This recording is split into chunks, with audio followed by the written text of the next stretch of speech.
বন্ধুরা, মুর্শিদাবাদ কিচেনে আপনাদের সকলকে স্বাগত। প্রতিদিনের মতো দুপুর ঠিক 2টোয় আজকে আমি আপনাদের সামনে আবারও একটি নতুন রেসিপি নিয়ে হাজির হয়েছি।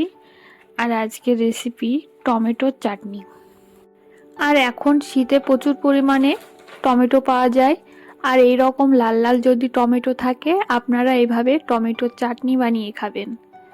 তো আসুন বন্ধুরা, আমি কিভাবে টমেটোর এই চাটনি বানাই আপনারা দেখতে থাকুন। আমি টমেটোর চাটনি বানানোর জন্য প্রথমে কাজু কিশমিশগুলো খুব ভালো করে কুচিয়ে নিয়েছি। তারপর এখানে আমি 5টা টমেটো নিয়ে নিয়েছি। আর টমেটোগুলো আপনারা দেখতেই পাচ্ছেন, একেবারে পাকা টমেটো। এই টমেটোগুলোকে এখন প্রথমে ধুয়ে নিয়ে কেটে নেব।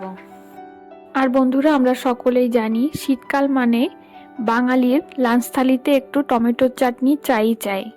আর টমেটোর চাটনি না হলে দুপুরের খাবারটা তেমনভাবে জমে ওঠে না। তো তার জন্য আজকে আমি টমেটোর চাটনি রেসিপি নিয়ে আপনাদের সামনে চলে এসেছি। আপনারা দেখতেই পাচ্ছেন আমি টমেটোগুলো ছুরি দিয়ে খুব ভালো করে কেটে নিচ্ছি। তো আপনারা চাইলে বটিতেও কেটে নিতে পারেন। তো আজকে আমি স্পেশালি ছুরি দিয়েই কেটে নিচ্ছি। আর আপনারা দেখতে পাচ্ছেন টমেটোর যে বোটা থাকে, ওই বোটার মাঝখানটা আমি এভাবে ছুরি দিয়ে কেটে ফেলে দিচ্ছি। তো এটাকে আপনারা অবশ্যই ফেলে দেবেন। তো বন্ধুরা, আমি এইদিকে টমেটোগুলো কাটতে থাকি, ততক্ষণ আপনারা ভিডিওটি স্কিপ না করে ভিডিওটি শেষ পর্যন্ত দেখতে থাকুন। এবং আমার চ্যানেলে যদি আপনারা নতুন বন্ধু হয়ে থাকেন, তাহলে অবশ্যই আমার চ্যানেলটিকে সাবস্ক্রাইব করে আমার পাশে থাকবেন।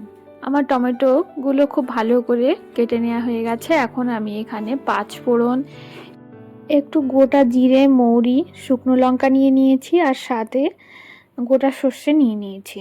তো এবার কড়াইতে প্রথমে সরিষার তেল দিয়ে দিলাম। তেলটা গরম হয়ে আসলে এই মশলাগুলো আমি তেলের মধ্যে দিয়ে দিলাম। আর সাথে একটু রসুনও নিয়ে নিয়েছি।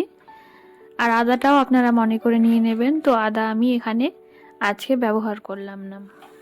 এবার এই মশলাগুলোকে হালকা ভাজা ভাজা করে নিতে হবে।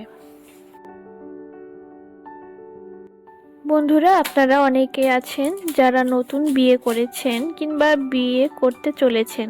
তো তাদের বলছি, আপনারা হয়তো অনেকেই জানেন না টমেটোর চাটনি কিভাবে বানানো হয়।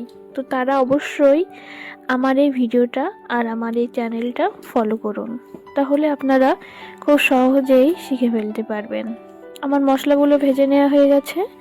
এখন আমি কেটে রাখা টমেটোগুলো এর মধ্যে দিয়ে দিলাম। আর মশলার মধ্যে আমি কালারের জন্য একটু হলুদ দিয়ে দিয়েছিলাম। এবার এর মধ্যে লবণ দিয়ে দিলাম। লবণটা হালকা দিয়ে দিতে হবে, খুব বেশি দেওয়া যাবে না। আর লবণ দেওয়ার পর খুব ভালো করে আবারও একবার নাড়াচাড়া করে নিচ্ছি। আর নাড়াচাড়া করে নেওয়ার পর ঢাকনা দিয়ে কিছুক্ষণ ঢেকে রাখতে হবে। আর তার আগে আমি এর মধ্যে একটু ধনে ও জিরের গুঁড়ো দিয়ে দিলাম।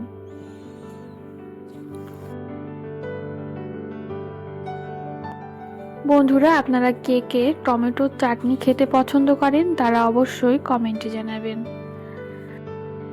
আর আপনারা যারা শীতের এই সিজনে এখনও টমেটোর চাটনি বানিয়ে খাননি, তারা অবশ্যই এইভাবে চাটনি বানিয়ে খাবেন, এটা আমার অনুরোধ রইল। এবার আমি টমেটোর মধ্যে হালকা জল দিয়ে একটা ঢাকনা দিয়ে ঢেকে রাখলাম, যাতে টমেটোটা খুব তাড়াতাড়ি সেদ্ধ হয়ে যায়। আর সেদ্ধ করে নেওয়ার আগে কখনোই আপনারা চিনিটা দেবেন না। চিনিটা আমি পরেই দেব। আগে টমেটোগুলো সেদ্ধ করে নেব, তারপর চিনি দিয়ে দেব। আপনারা চিনি ছাড়া গুঁড়ো দিতে পারেন।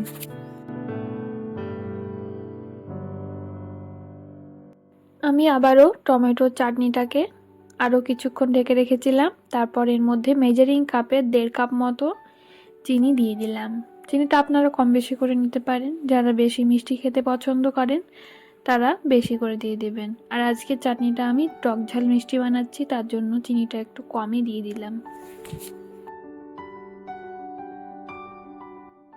এবার চিনি দেওয়ার পর কিছুক্ষণ খুব ভালো করে টমেটোর চাটনিটাকে ফুটিয়ে নিতে হবে, যাতে টমেটোর চাটনির মধ্যে চিনিটা একেবারে গলে যায়।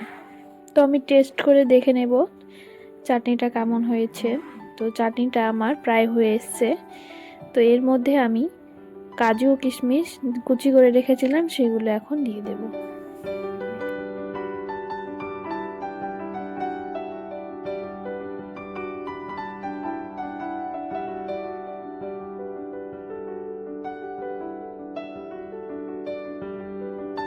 তো দেখতেই পাচ্ছেন আমি কাজু কিশমিশগুলো এখন এর মধ্যে দিয়ে দিলাম। আপনারা চাইলে কাজু কিশমিশগুলো ঘিয়ে ভেজেও দিতে পারেন, তো আমি এমনিতেই দিয়ে দিলাম।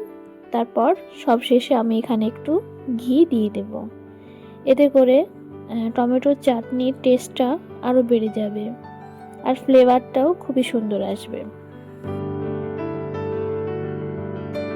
তো আমি 1 চামচ গাওয়া ঘি এর মধ্যে দিয়ে দিলাম।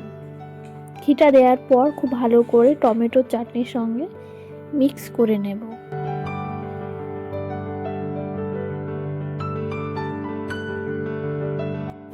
বন্ধুরা, আপনারা চাইলে এই রকম টমেটোর চাটনি বানিয়ে অতিথি আপ্যায়নে পরিবেশন করতে পারেন। এছাড়াও আপনারা রুটি, ভাত সবকিছুর সঙ্গেই পরিবেশন করতে পারেন।